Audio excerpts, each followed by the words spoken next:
আমি রান্না করতেছি চুলার পাড়ে, রান্না করে ঘরে আসছি, রাইস পেতা নেবো, পোলাও তুলে দেবো রাইস তার।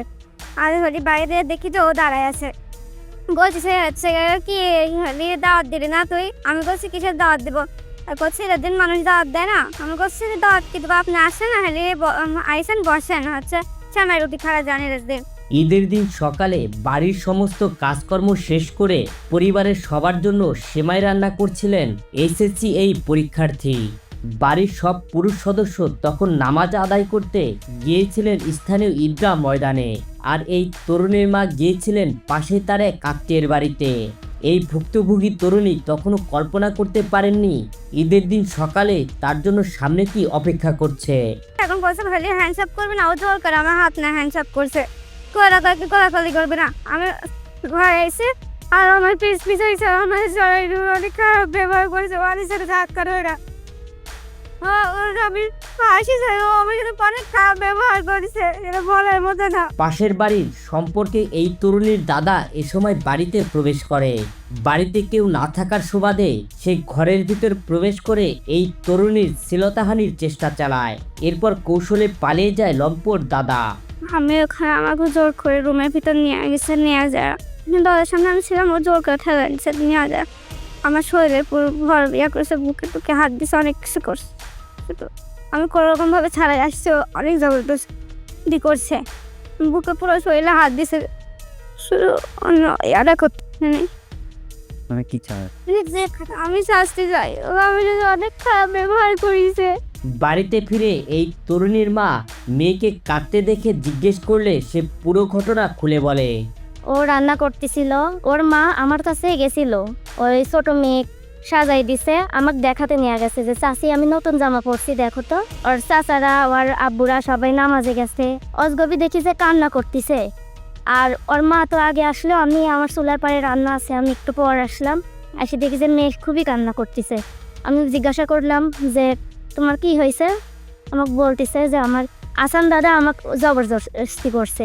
এমনই এক ন্যাক্কারজনক এবং চাঞ্চল্যকর ঘটনা ঘটেছে নাটোরের বড়াইগ্রাম উপজেলার জোয়ানি ইউনিয়নের ভবানীপুর উত্তরপাড়া গ্রামে।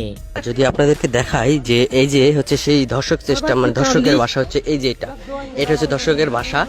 আর ঠিক তার 100-150 ফিট পরেই যে যে ভোক্তা যে যার সাথে ধর্ষণ, এই তরুণীকে প্রতিবেশী দাদা আসান প্রামাণিক বাড়ি ফাঁকা পেয়ে তাকে ধর্ষণের চেষ্টা চালায় বলে অভিযোগ করেন তিনি। উনি আমার বাড়ির মধ্যে ঘট করে একটু কথা পাইছে, এইটুকু সময়ের মধ্যে দেখে আমার মেয়েকে ঘরের মধ্যে যে লাঞ্ছিত করছে। লাঞ্ছিত করার পর আমার মেয়ে স্বীকৃতি আমার ওই পাশের বাড়ি গেছিল। বিষয়টি নিয়ে স্থানীয়রা সালিশি বৈঠকের মাধ্যমে সমাধানের চেষ্টা করেও ব্যর্থ হন। পরে আইনের আশ্রয় নেন এই ভুক্তভোগী তরুণীর পরিবার। চাচার ঠিক আছে মামলা করে দেবো, কেউ কিছু না, মামলা করা লাগবে না, আমরা দেশে দেখা যাক কী হয়। তারপরে ওখান থেকে ফোন করছে, আবার ওখানে ওই ওসি সাহেব বলছে যে না আমাদের এই হঠাৎ করে এইসব কাজটা করা ঠিক না, আপনার গ্রামে যেটাই হয়েছে সেটা আপনার দেখেন, ব্যবস্থা গ্রামের পর যদি সারা যায় তাহলে এখানে আসার কোনো প্রয়োজন নেই। তারপরেও 2 দিন টাইম দিছে যে এই 2 দিনের মধ্যে আপনারা যদি না সারতে পারেন তারপরে আমাদের কাছে আসবে। এখন এই তো আমাদের মিটিং করলাম, অন্তত 150-200 জন লোক লিয়া মিটিং করার পর ওয়াক মধ্যে লিয়া ওয়াক মারধর করা হয় নাই।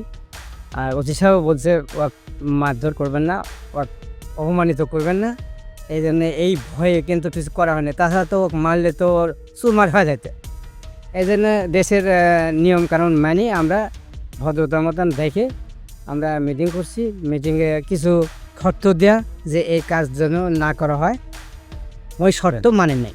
স্থানীয়রা এই ঘটনার উপযুক্ত শাস্তি দাবি করে বলেন এই ঘটনা পরবর্তীতে পরিবারের অন্য কারোর সাথে ঘটাতে পারে। শাস্তি চাচ্ছি, এই আজ আমার এই মেয়ের সাথে করছে, কাল তো অন্য মেয়ের সাথেও করতে পারে, আমরা শাস্তি চাই। যে সে একটা তো ব্যবস্থা নিতে হবে, কারণ প্রত্যেকবার গ্রামের মধ্যে তো এরকম করা উচিত না, প্রত্যেকটা মেয়ের সম্মানহানি তো করা উচিত না, আমরা তো শাস্তি চাই।